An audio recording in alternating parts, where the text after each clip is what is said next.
Hello students, তোমরা কেমন আছো? আশা করি সবাই ভালো আছো। আমি তন্ময়দা আর তোমরা দেখছো তন্ময়দার পাঠশালা। স্টুডেন্টস, আজকে আমি ক্লাস 12 এর পলিটিক্যাল সায়েন্স বা রাষ্ট্রবিজ্ঞানের তৃতীয় অধ্যায় অর্থাৎ পররাষ্ট্রনীতির অন্তর্ভুক্ত একটি গুরুত্বপূর্ণ টপিক সার্ক সম্বন্ধে আলোচনা করব।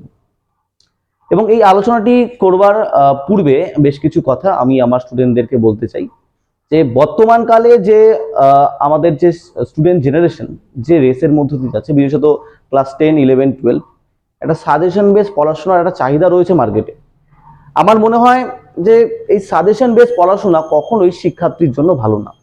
কারণ বেশিরভাগ ছাত্র বা ছাত্রী সাজেশনের জন্য পড়াশোনা করে, এবং যখন এইচএস হয় সাজেশন যদি কমন আসে তো ভালো, না কমন আসলে কিন্তু সেক্ষেত্রে নাম্বারও যেমন পাওয়া যায় না, এবং অনেক সময় নাম্বার প্রচুর পাওয়া যায় সাজেশন বেস পড়াশোনাতে, কিন্তু যে জ্ঞান সেই জ্ঞানটা কিন্তু থাকে না।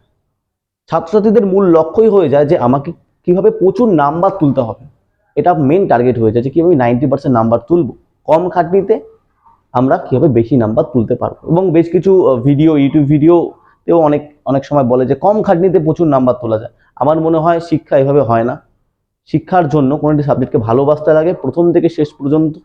কোনো টপিক যখন পড়ছো তার A to Z যদি তুমি ভালোভাবে পড়ো, তাহলে তুমি অন্য কাউকেও যেমন শিক্ষা দান করতে পারবা, তার পাশাপাশি তোমরা পরবর্তী জীবনে যেমন অনেকে বিভিন্ন রকমের, যেমন কি প্রফেশনাল বিভিন্ন রকমের কোর্স রয়েছে, অনেকে ইন্টারন্যাশনাল রিলেশনশিপ নিয়ে পড়েন, যাদবপুরে রয়েছে, ঠিক আছে, বা বিভিন্ন ইউনিভার্সিটিতে রয়েছে, এবং কেউ পলিটিক্যাল সায়েন্স অনার্স পড়ে, কেউ ল পড়ে। সেক্ষেত্রে তোমার 11-12 নলেজকে তুমি আরো বেশি কিন্তু প্রভাবিত করতে পারবা সে সমস্ত প্রফেশনাল বা বিভিন্ন রকমের কোর্সে।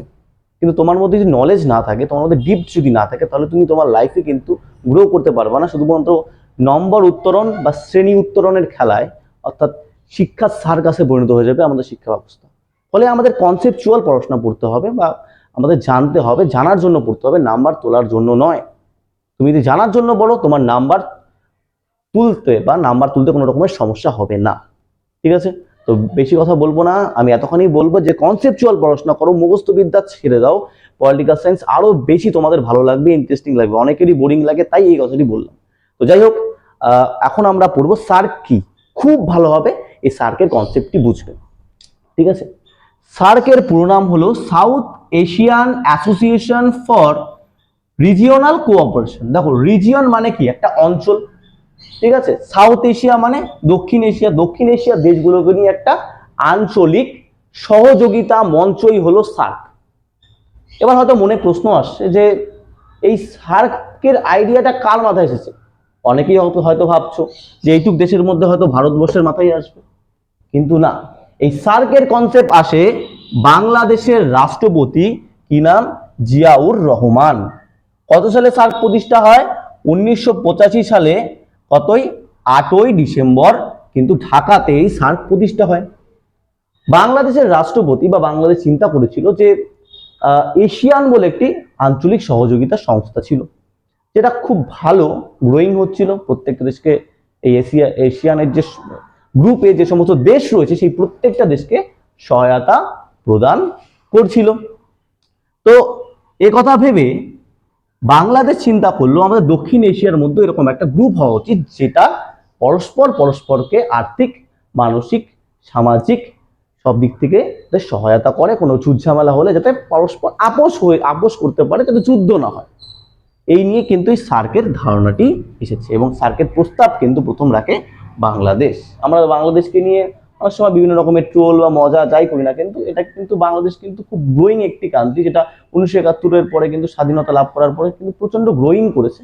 হ্যাঁ, এবং অবশ্যই সেখানে ভারতবর্ষের হাত রয়েছে, ভারতবর্ষ অনেকটা সহায়তা করেছেন, এবং খুব গ্রোয়িং একটি কান্ট্রি। তার আগে বলে রাখি, সার্ক কিন্তু কোনো যুদ্ধ বা সামরিক কোনো কিন্তু জোট না, ন্যাটোর মতো। এটি একটি পরস্পর প্রত্যেকটি দেশের মধ্যে আঞ্চলিক সহযোগিতার জোট। ঠিক আছে, সার্কের মেম্বার কোন কোন দেশ, এটা আমাদের জানতে লাগবে। প্রথমত ভারত, আমাদের প্রিয় ভারতবর্ষ, ভারত ভূমি। তারপরে পাকিস্তান,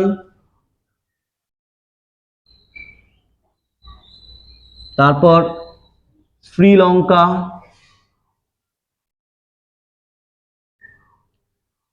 মালদ্বীপ,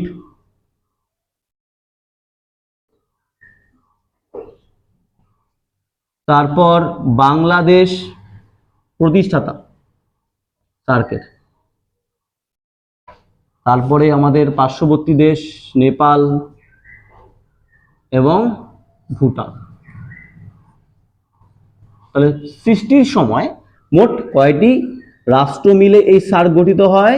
60টি রাষ্ট্র মিলে। ভারতবর্ষ, পাকিস্তান, নেপাল, ভুটান, বাংলাদেশ, শ্রীলঙ্কা, মালদ্বীপ।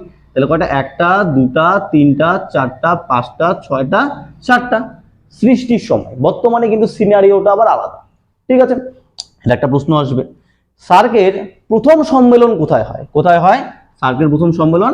বাংলাদেশে হয় সার্কের প্রথম সম্মেলন। আর সার্কের সদর দপ্তর কোথায় রয়েছে? আমাদের নেপালের কাঠমান্ডুতে। মানে অনেকেই প্রশ্ন করতে পারে যে নেপালের কাঠমান্ডুতেই কেন?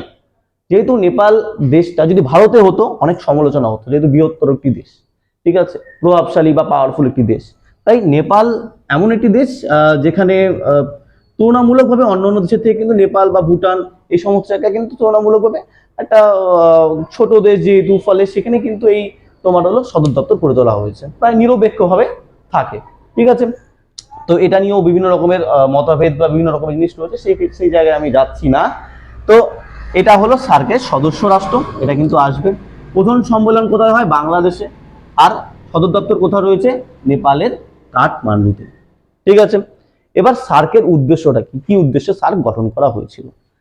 সার্ক গঠন করা হয়েছিল প্রত্যেকটা যে দেশ রয়েছে, যারা সদস্য দেশ, তাদের যাতে ডেভেলপমেন্ট হয়, প্রত্যেকটা দেশের মানুষ যাতে ভালো থাকে, তাদের মানব অধিকার যাতে ভালো থাকে, তাদের প্রত্যেকটা দেশকে যাতে সম্মান করে, তাদের ভূখণ্ডের ওপর যাতে সম্মান প্রদর্শন করে, এবং প্রত্যেকটা দেশের দারিদ্রতা যাতে মোচন হয়, বেকারত্ব যাতে রোধ হয়, প্রত্যেকটা দেশকে যাতে আর্থিক সহায়তা করে, ঋণ দেয়।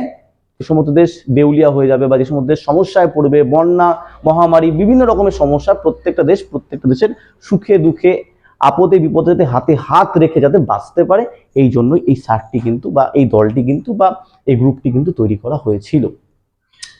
ঠিক আছে, প্রথমে বলে রাখি এই ম্যাপটা আমি অঙ্কন করেছি শুধুমাত্র এডুকেশনাল পারপাসে। হয়তো ম্যাপ অঙ্কন করতে গিয়ে আমার অনেক ভুল ত্রুটি হয়েছে। আমি প্রত্যেকটা দেশের ভূখণ্ডের অখণ্ডতাকে সম্মান জানিয়ে এই ম্যাপটি তৈরি করেছি। যদি ভুল ত্রুটি হয়ে থাকে তো আমাকে ক্ষমা করবেন।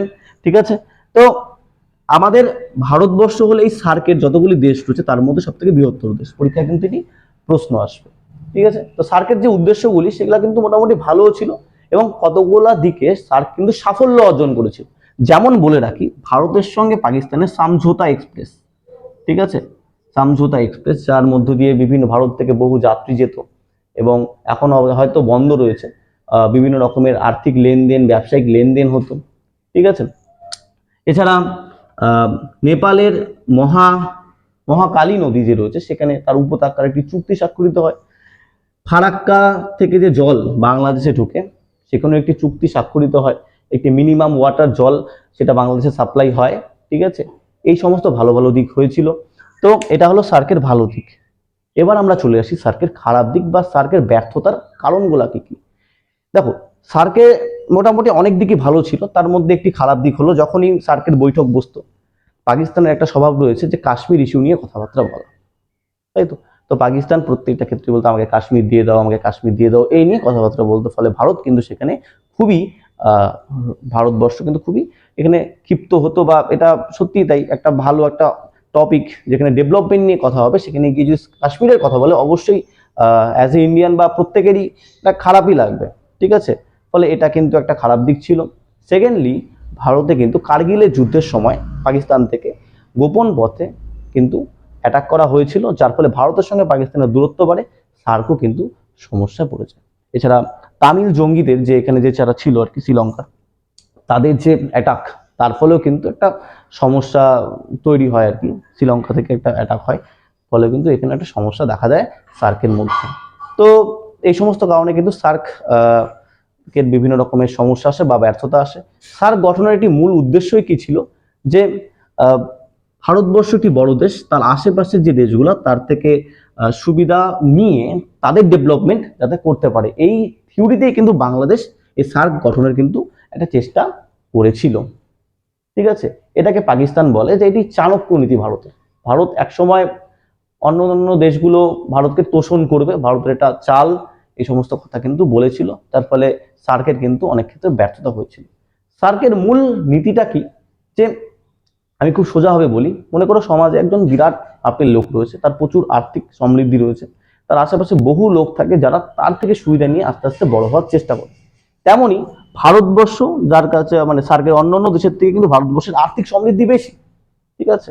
ফলে অন্যান্য দেশ চেয়েছিল যে ভারতের সংস্পর্শে থেকে বাণিজ্যিক মানে আর্থিক দিক থেকে এবং সামাজিক দিক থেকে সব দিক থেকে যাতে ডেভেলপমেন্ট করতে পারে, ঠিক আছে। যেটা বাংলাদেশের সঙ্গে ভারতের এখনো সম্পর্ক ভালো, তাই আমরা দেখতে পারি আমাদের ফুলবাড়িতে যত রকমের বালি পাথর রয়েছে সব কিন্তু এই দিক দিয়ে বাংলাদেশে প্রবেশ করে, ঠিক আছে। এছাড়া চিকিৎসা ক্ষেত্র বলো বা বিভিন্ন ক্ষেত্র বলো, সেটার সঙ্গে ভারতবর্ষ এবং বাংলাদেশের একটা মেলবন্ধন রয়েছে।